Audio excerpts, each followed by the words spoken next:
j'avais mis la foi dans ça, là, j'avais vraiment donné l'argent. J'étais vraiment zélée, j'avais peur.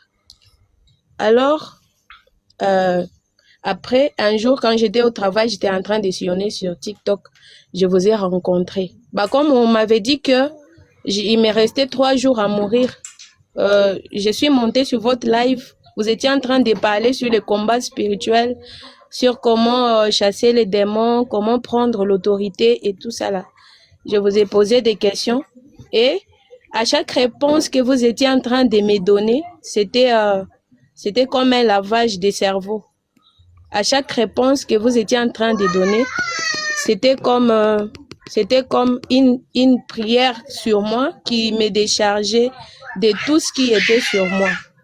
Alors, après ce soir-là, j'avais pris la décision de commencer à suivre vos enseignements, à commencer à vous suivre dans tous les moments et j'ai prié beaucoup ces temps-là. Et depuis ces jours-là, mon frère, devant les seigneurs, je vous jure, ma vie a changé par les enseignements, par la parole que vous proclamez chaque jour et par la connaissance que j'ai acquis à travers vos enseignements.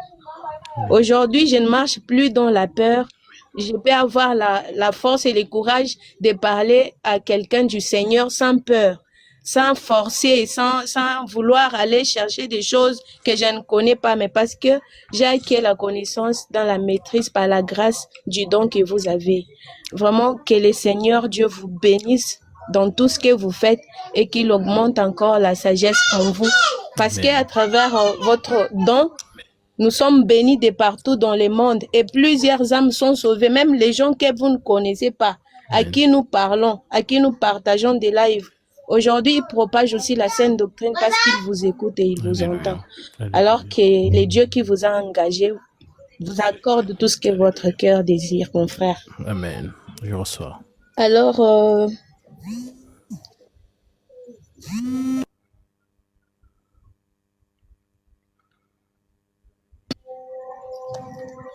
désolé, ma question est sur Actes des Apôtres, chapitre 5. Ananias et Saphira. Je voulais savoir, est-ce que avant de faire cette offrande ou de donner cet argent aux apôtres, ils avaient fait un vœu ou soit c'était juste leur résolution dans leur cœur pour donner cet argent aux apôtres? Et qu'est-ce qui a fait à ce que Dieu réagisse de cette façon de les tuer directement?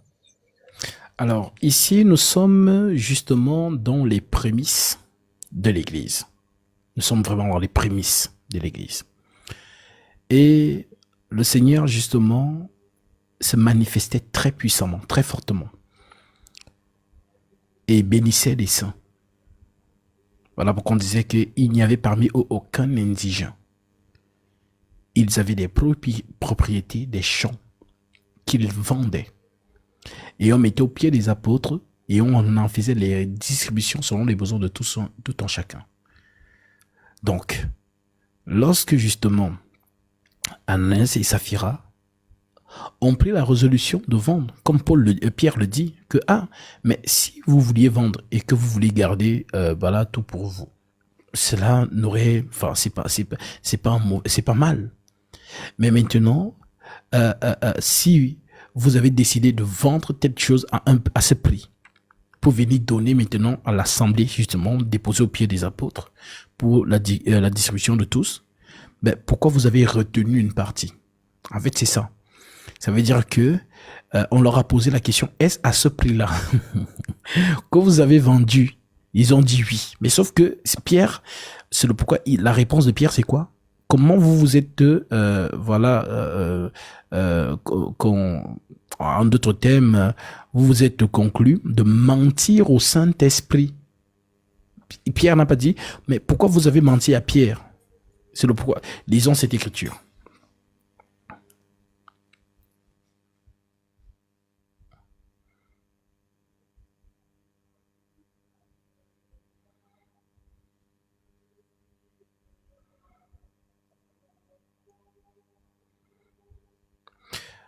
Nous sommes ici dans Actes chapitre 5. Je prends à partir du verset 1. Il est écrit, mais un homme nommé Ananias avec Saphira, sa femme, vendirent une propriété et retint une partie du prix.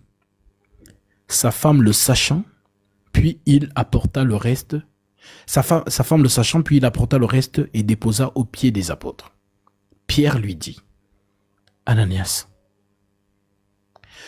pourquoi Satan a-t-il rempli ton cœur au point que tu mentes au Saint-Esprit, pas à moi, au Saint-Esprit, et que tu aies retenu une partie du prix du champ? S'il n'eût pas été vendu, ne te restait-il pas? Et après qu'il a été vendu, le prix n'était-il pas à ta disposition? Comment as-tu pu mettre en ton cœur un pareil dessein? Ce n'est pas à des hommes que tu as menti, mais à Dieu. Ananias, entendant ces paroles, tomba et expira. Une grande crainte se saisit de tous les auditeurs, dont la crainte s'est répandue dans l'assemblée des saints. Oh, on ne joue pas avec Dieu. C'est le pourquoi on dit, ne fais pas de vœux. Vous retrouvez cette écriture dans la loi. Ne fais pas le vœu. Si tu fais un vœu, ne tarde pas de l'accomplir. Car il vaut mieux pour toi de ne pas avoir fait de vœux que de les faire et de ne pas les accomplir. Donc c'est ce qui arrive donc à Ananias ici. Parce qu'il a retenu une partie. Ça veut dire que certainement, puisque Pierre discerne, Ananias n'a rien dit selon l'écriture, mais Pierre lui dit, dès que Pierre a vu l'argent, il a compris directement qu'il avait caché une partie. Voilà donc pourquoi cette écriture s'applique donc sur lui. Donc, le verset s'il vous plaît. Quel verset? D'Ananias ou du verset du vœu? Ecclésias 5:5.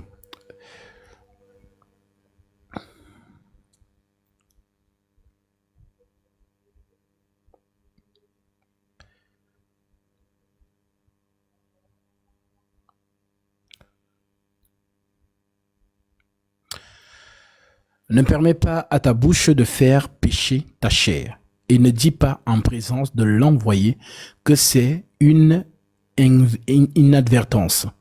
Pourquoi Dieu s'irriterait-il de tes paroles et détruirait-il l'ouvrage de tes mains?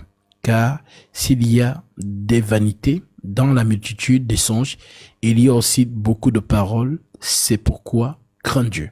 Donc avec les choses du Seigneur, il ne faut pas justement rigoler. On dit, ne promets pas quelque chose et tu ne le fais pas. Mieux vaut, ça ne sort pas de ta bouche. Voilà, donc comme les gens disent, ah non, je vais faire ceci vraiment. C'est sorti devant l'homme de Dieu. Il faut l'appliquer. Maintenant, si tu n'appliques pas, toi-même tu vas voir les sentences que le Seigneur peut justement faire à ton égard.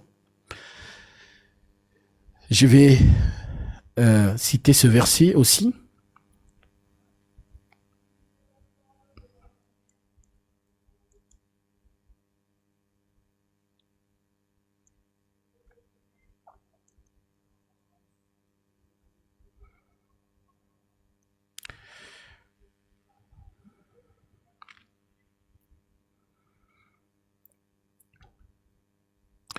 Dans Ecclésias chapitre 5 verset 4, il est écrit, « Lorsque tu as fait un vœu à Dieu, ne tarde pas de l'accomplir, car il n'aime pas les insensés. Accomplis le vœu que tu as fait. Mieux vaut pour toi ne pas faire de vœux que d'en faire et de ne pas les accomplir. » En fait, Dieu prend ça comme si tu l'avais menti. Et c'est ce qui arrive à Ananias et Saphira. Donc si tu as dit, ah, j'ai un terrain, je vends ce terrain, et tout ce que l'argent de ce terrain va donner, j'irai au pied de l'homme de Dieu déposer cela. et il saura quoi en faire en faveur de l'Assemblée des saints. Mais ne fais pas, c'est-à-dire tu as un projet, tu fais un vœu, après tu vends par exemple, et tu décides que bon, finalement même comme ça a coûté 100 000 euros, finalement je vais donner 75 euros, je vais prendre 25 euros. C'est donc ça qui arrive à Ananias et à Saphira. Alors, lorsqu'on revient donc dans Actes chapitre 5,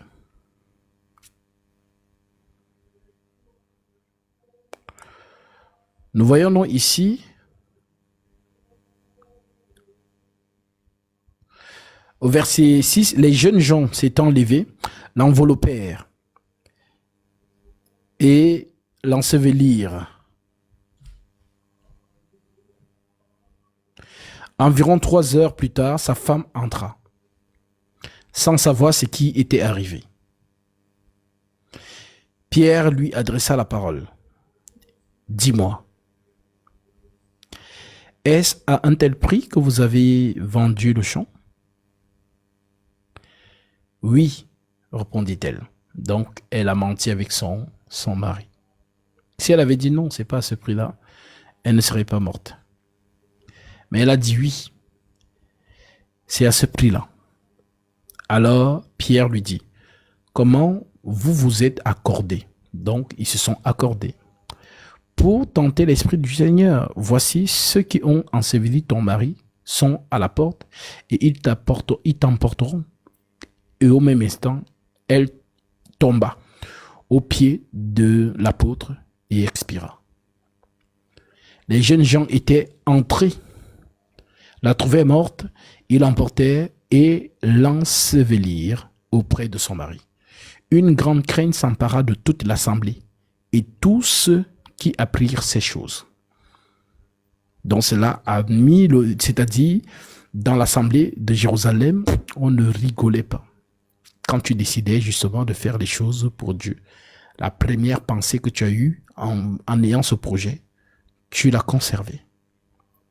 Tout simplement. Donc voilà ce qui est arrivé à Ananias et à Saphira. Donc, c'est Ecclésiaste chapitre 5-4.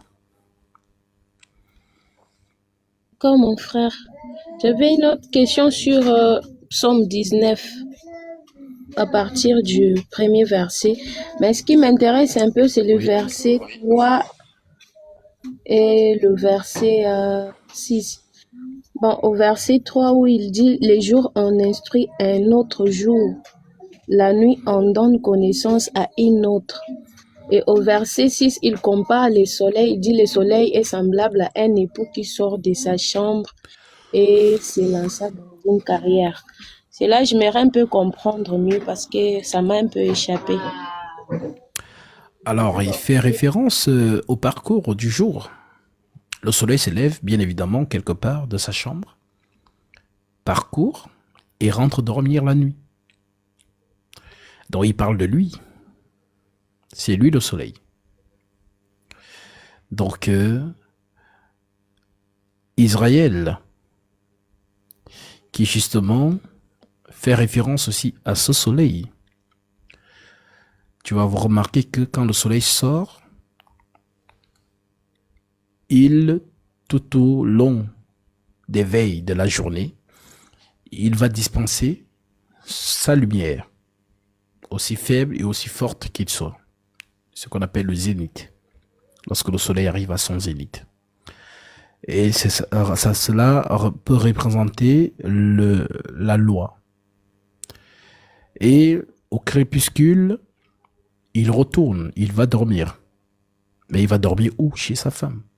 Voilà pourquoi tu peux remarquer les nuages, selon la nature, tu vas remarquer que les nuages sont comme tachés de rouge, de sang ou orangé. Ça veut dire que toute la vigueur du soleil durant le long du jour, il a été sévère. Maintenant, lorsqu'il va dormir, le soleil qu'on ne pouvait pas fixer à midi, on peut maintenant le contempler au crépuscule, le coucher du soleil.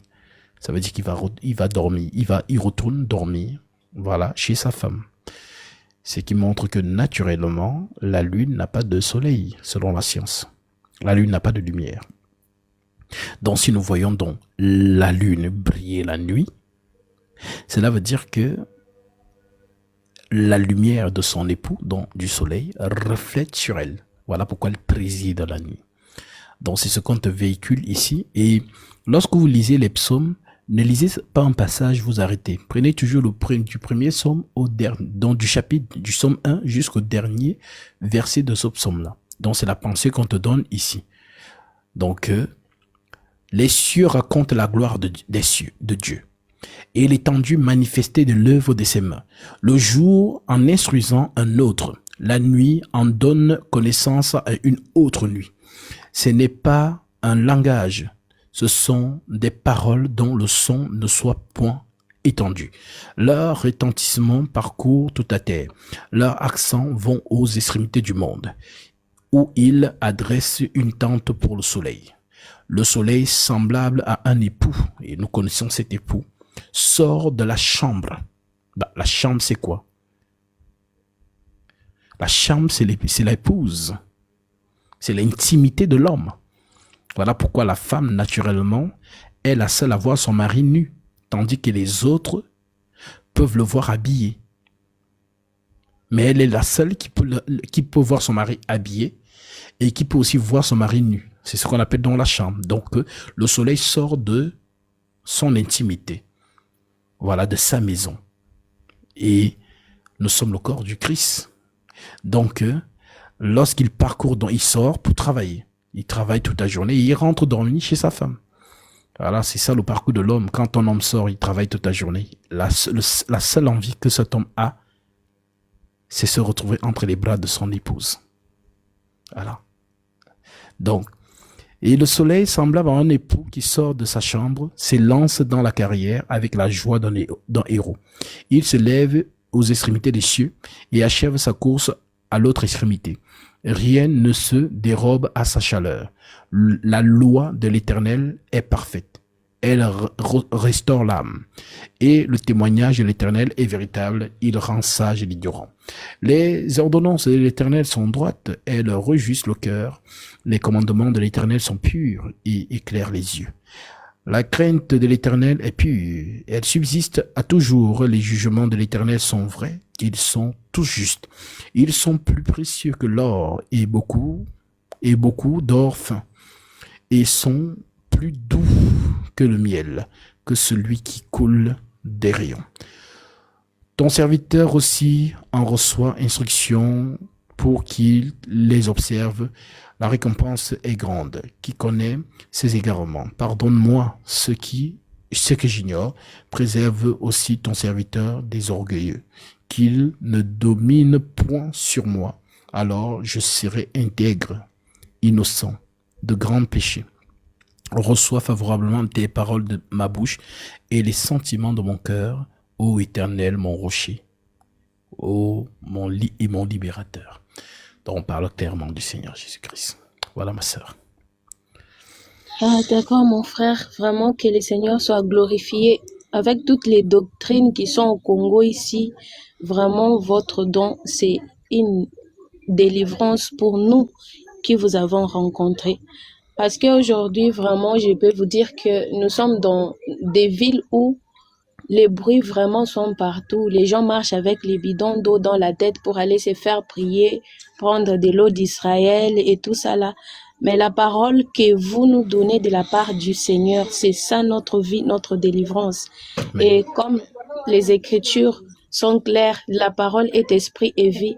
Et moi, je suis le témoignage vivant que cette parole est vie.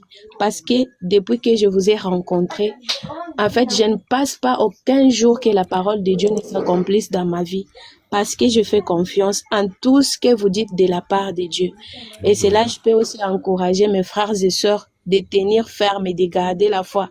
Parce que quand vous parlez, ce n'est pas vous, c'est Dieu qui parle à travers vous. Amen. Et cela se manifeste dans nos vies chaque jour que nous marchons. Vraiment, mon frère, soyez bénis. Que le Seigneur vous ajoute encore la sagesse, qu'il vous accorde la bonne santé et la force, et qu'il vous accorde tout ce que votre cœur désire, en tout cas. Maranatha, shalom. Shalom, Maranatha. Shalom. Que Dieu te bénisse.